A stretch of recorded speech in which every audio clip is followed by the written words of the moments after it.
back with another video. This is my first request. I was asked to show off my Aerosmith collection. So I'm going to show off my Aerosmith records, and then I'm going to rank the studio albums I own. Now Aerosmith is my favorite, arguably my favorite band of all time. Them and Black Sabbath. Can't go wrong with either of them. If I could only listen to 3 bands for the rest of my life, it would be Aerosmith, Black Sabbath, and the Rolling Stones. That would cover my blues, my hard rock, my metal.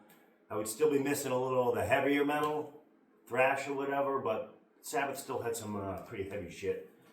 Now, I don't have the whole Aerosmith collection. There's a lot of stuff I wouldn't listen to. I'm a big fan of the 70s stuff. 80s stuff too.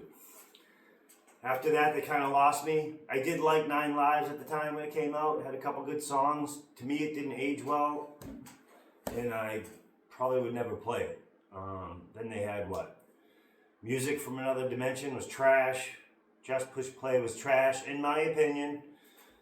And this is an unpopular opinion. Pump, didn't like Pump. It was too slick. The drums were too loud. It was sterile. I don't know, I just don't like it. And I know a lot of the old school Aerosmith fans love it. They hold it up there with Rocks, which I just don't get. And I listen to it once a year, trying to get it, and I'm just never going to get it. Now, there is some good guitar work on it. Like, I can't stand Janie's Got a Gun, but I think that guitar solo is great. You know, but a guitar solo is not going to be enough to make me listen to a song. Love in an Elevator, overplayed pop. But live, that's a great song. Lots of good guitar work on that too. What else do they got? Honkin' on Bobo, that was a good one. A cover album they put out a little over 20 years ago now.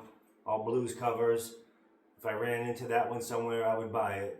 That was a good time in their career.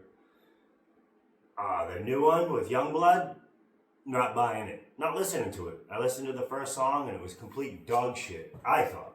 Sorry if you like it, but it was auto-tuned, you could hear it. Youngblood does nothing for me. It was pieced together. I'm not even sure if the whole band was on it. It just sucks. Just sucks. It's very disappointing. I'm glad they're still doing stuff. I'm glad Steven's able to record, but other than that, you know, and Youngblood, he killed it at the Aussie Back to the Beginning. I went to the Black Sabbath Aussie show in Birmingham, England, and he killed it on Changes. What an unbelievable tribute, and I give him props for that. I shared that 200 times. And I tried to dig into his music, and he's just like an emo pop crap, auto-tuned pop guy. I don't know. I don't understand the fascination. I think he came from the Disney Club, like Britney Spears. So, well, power to him, but you're not getting a review of that one. All right. So, yeah, I'm going to show you my non-studio albums, and then I'm going to rank the studio albums I own. I'll start off with The Road Starts Here. This was a record store day release a couple years ago. Really cool. Came out in 1971. The recordings from rehearsals, demos, I guess. Before they released an album, obviously. These songs are in their infancy, and they're really cool. The Reefer Head Woman on here, I think, is great. Interesting thing with Dream On, they tack on the intro or the outro to You See Me Crying, which didn't come out to the 3rd album on it. Really cool. We got Joe Perry Project. I've got the rock and rolls again. I will admit, I'm not a fan of the Joe Perry Project. I just don't know a lot of it. I think I had a couple of the CDs. They were pretty good. I think I ran into this one in the wild, so I picked it up. But it's got South Station Blues on it, which is a great song. Yep, nothing wrong with the Joe Perry Project. I just don't love them as much as some other people. So, you know, if I ever run across an album out there, I'll buy it, but I'm not going to go looking for them. Aerosmith. Classics Live. The first one. I've heard people talk down on some of these albums. I freaking love them. They had 2. They had this one, and I think most of it is with Rick Dufay and Jimmy Crespo when Joe and Brad were gone. But Joe and Brad are on here too. Good stuff. I love it. I got these cassettes when I was in middle school, and that's probably why I love them. The second one came out. I think the second one I don't have yet, but I want it and I will get it. That one was recorded mostly at the Orpheum in Boston in 1985, right when they got back together, right before they put out Done with Mirrors, maybe, right around that time. And that's awesome too. I love it. I'll have to get that one. Looks just like this, but it's red. And there's a 2 after that. Alright. Aerosmith Live Bootleg. Everybody seems to love this one. They put out a live album in the 70s. No overdubs, they just wanted to put out a straight live album that sounded like a bootleg. A really good bootleg. I mean, there's some really good stuff on here. There's some rehearsals. They even made mistakes in the back with the track listing. I think they did that on purpose. I think Draw the Lines on this album, it's not listed. A couple other little things. This is the first time you could hear Chip Away at the Stone that I'm aware of. Again, correct me if I'm wrong. That was never on an Aerosmith album. Also, on Classics Live, something interesting about this one, there was a song called Major Barbara on it. And that was never released on an album. But it was recorded for the Get Your Wings album. Great, great album. I personally like Major Barbara. I don't think it stands up with the rest of Get Your Wings, and I'm kind of glad it wasn't on it. I actually went to a little pre-fan thing for Aerosmith once at one of their shows, and I got to ask Brad a few questions, and one was if he got to pick the set lists, what songs would he play? I said, just name 3. And Major Barbara was one of them. I was pretty surprised about that, but Brad's a cool motherfucker. So yeah, live bootleg. It's got a cool version of James Brown, Mama Popcorn on here. The Sick as a Dog on here is really good. All of it. Pick it up if you don't got it. Aerosmith's Greatest Hits. So everybody had this in the 80s. At least the kids I grew up with. Awesome album. I would never listen to it now. Because back then, I was a kid when I first got this, probably 6th or 7th grade. I didn't realize, but they chopped up some of the songs. I can't even remember. I think Walk This Way, they chopped some shit out of it. Sweet Emotion, I think they trimmed down the intro. Who wants that? No one wants that. But I am still going to buy the alternate version of this where the wings go this way. I've seen people display that, and it looks incredible. Add it to my growing Aerosmith wall over there. Oh yeah, that would be great. But yeah, pretty stock album. Cool cover. I think it's kind of iconic.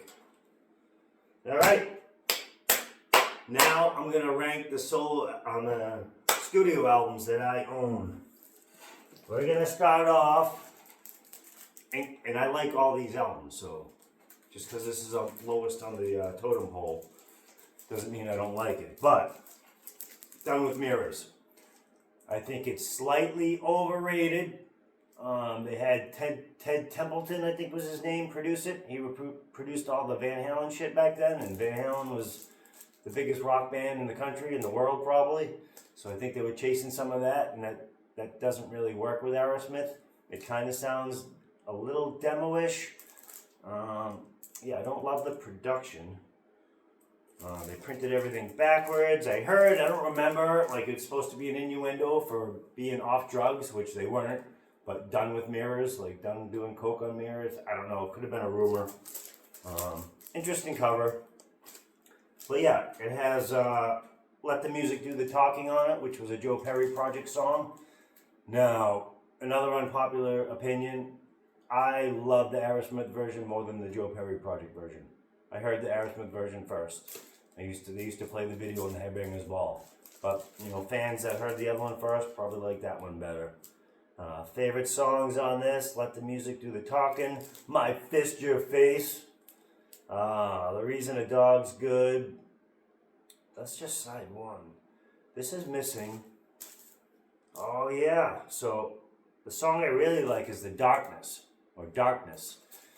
It kind of, to me, sounds like if One Way Street and Lord of the Thighs had a baby. Not as good as either, but I guess that was only on the cassette. It's not on my record, so fuck me. Rockin' a Hard Place.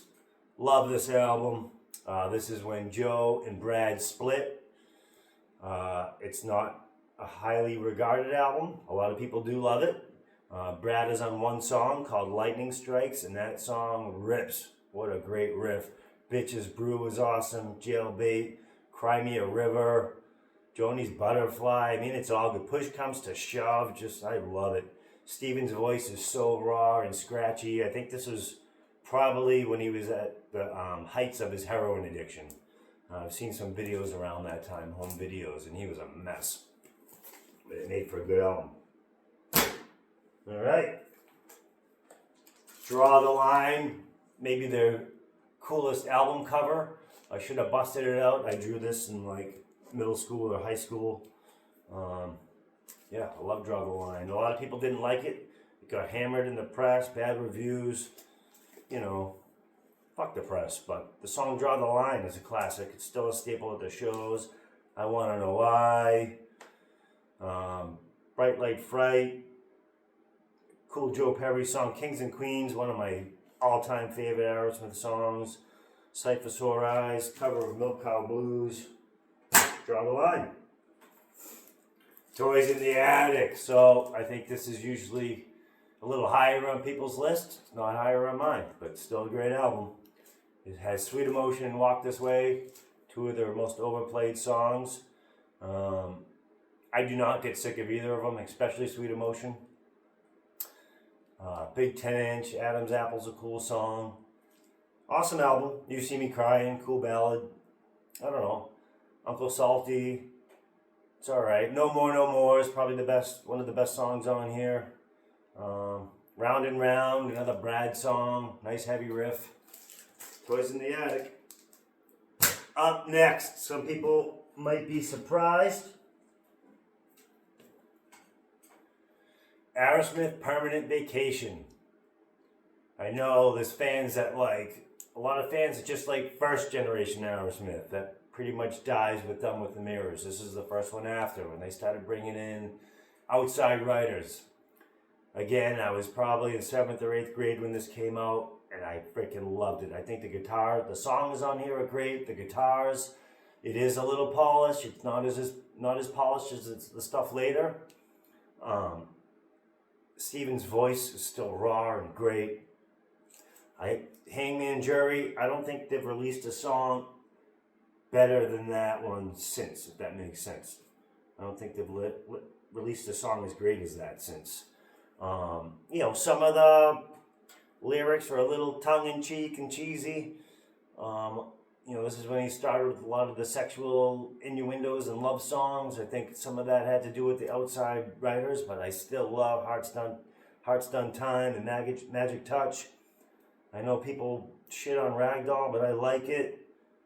Cimarai is kind of weak. Dude Looks Like a Lady, I still love. St. John, such a cool little blues song. Hangman Jury, like I said. Girl Keeps Coming Apart. I'm not a big fan of the big Aerosmith power ballads of the 90s or whatever. Oh, I didn't mention Get a Grip. I don't like that one either earlier. But Angel. I love Angel. And off Get a Grip, I do like the song Amazing. Another ballad. Permanent Vacation, fun song.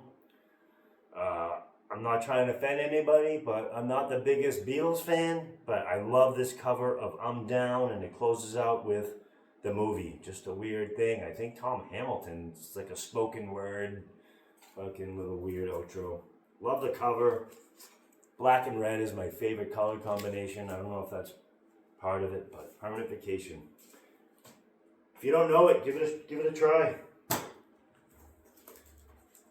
Night in the Ruts. I might even like Permanent Vacation more than Night in the Ruts. I don't know. My Aerosmith ranking is a very fluid thing.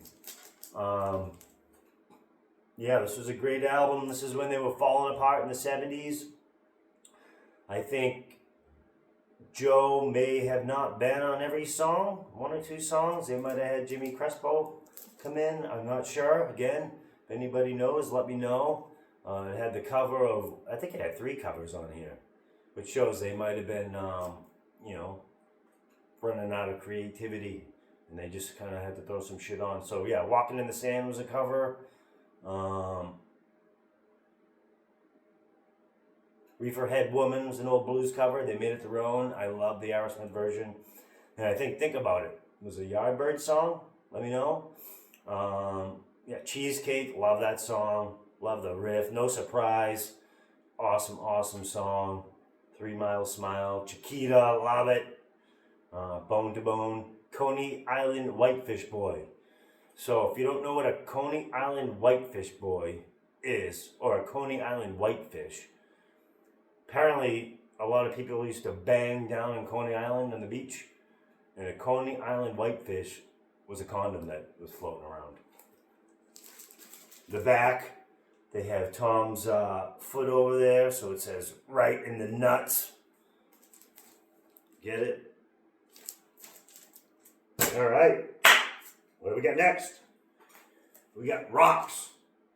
So all the diehards, except for me, hail this as their favorite album, and it's fucking awesome. Rocks. 1976, they were firing in all cylinders, probably their heaviest album. Back in the Saddle, I mean, what can you not say about Back to the Saddle? Last Child, one of my top 5 Aerosmith songs. Rats in the Cellar, kind of the dark side of Toys in the Attic. Very dark lyrics on there if you listen to them, about drug addiction. Combination, very cool riff. They say Joe Perry has the lead vocals, but it's kind of like a duet with Steven. Sick as a Dog, awesome, awesome song. Get the Lead Out, Licking a Promise, cool. Home Tonight, probably my least favorite on here, but it's still really good. Still really good. Yeah, Rocks. Not much more to say about that one. All right. My second favorite, Aerosmith's first album. This didn't take off right away. And it has their probably biggest song, one of the biggest rock songs of all time on it, Dream On. I don't know exactly when that took off. I think it was released as a B-side a couple albums later. Let me know in the comments.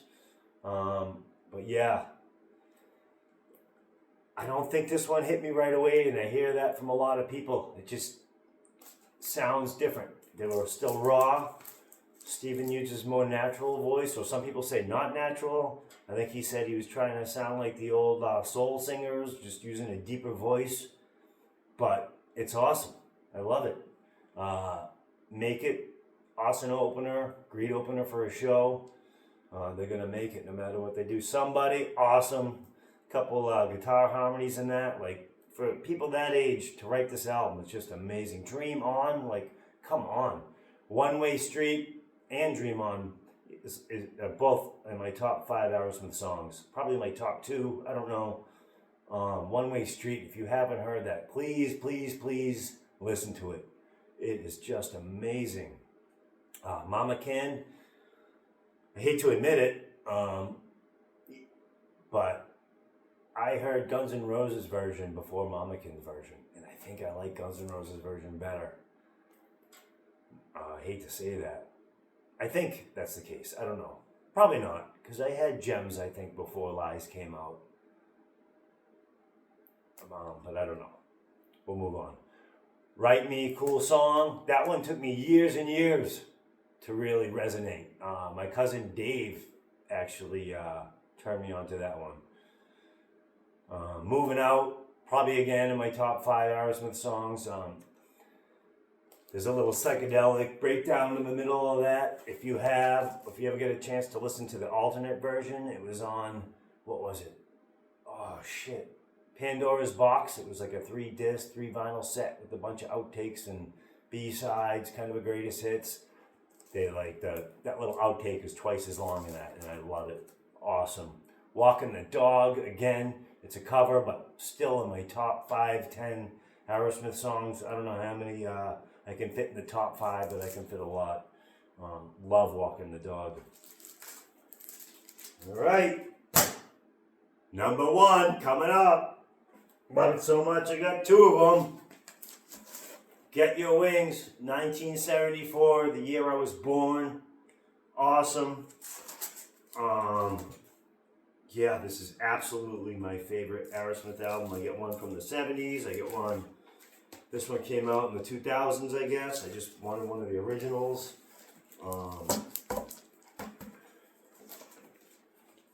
this is when they really came into their sound. Same Old Song and Dance, Lord of the Thighs, both of those, 2 more in my top 5. On that live bootleg album, there's a version of Lord of the Thighs. It's probably my favorite live Aerosmith performance of all time. It's so good. Listen to it if you haven't. Another one is Hangman Jury live from their MTV Unplugged show. Awesome. Spaced, very cool song. Woman of the World. SOS, Too Bad. If you don't know these songs, listen to them. If you don't like newer Aerosmith, listen to them. Listen to all these albums. If you don't know this stuff, please. Seasons of Weather, also in my top 5. That song, oh my God.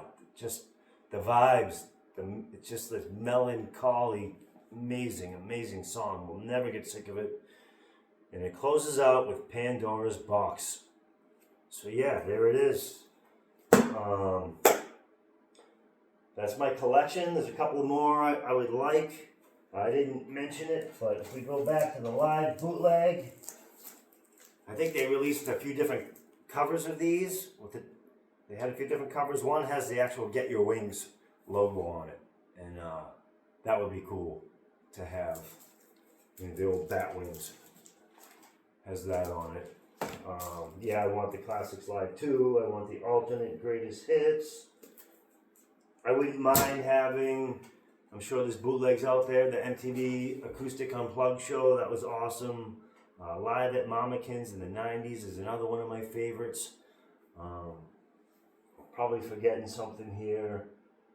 But fuck. Yeah. My cousin picked one up. My cousin Dan recently. There was a misprint.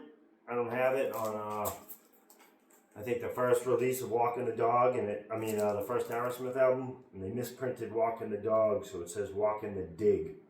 I would really like to have that. Just to have it. But yeah, that's it. Thanks for watching.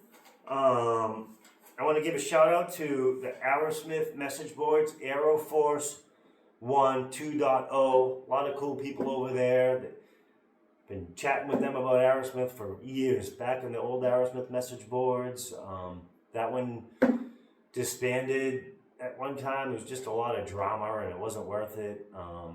They do a really good job over there at Aerosmith, at Aeroforce 2.0. Arrow Cooper, he is the global admin. He keeps it running. I try to help him out with moderation, but I really don't have to do it because there's just no drama. There's no need for it. But yeah, a lot of cool old school fans over there. Just Google Aeroforce 1, 2.0. It'll come up, and let me know what you think of the video. I told Arrow Cooper that I would never say smash that like button. So I'm just going to do it once. Smash that like button and subscribe. I said I was never going to say either of those things, but I'll ask you to like and subscribe once in a while because I think it does help. Other than that, hope you enjoyed the video. This is probably the longest video I will ever release. Have a great day. Until next time.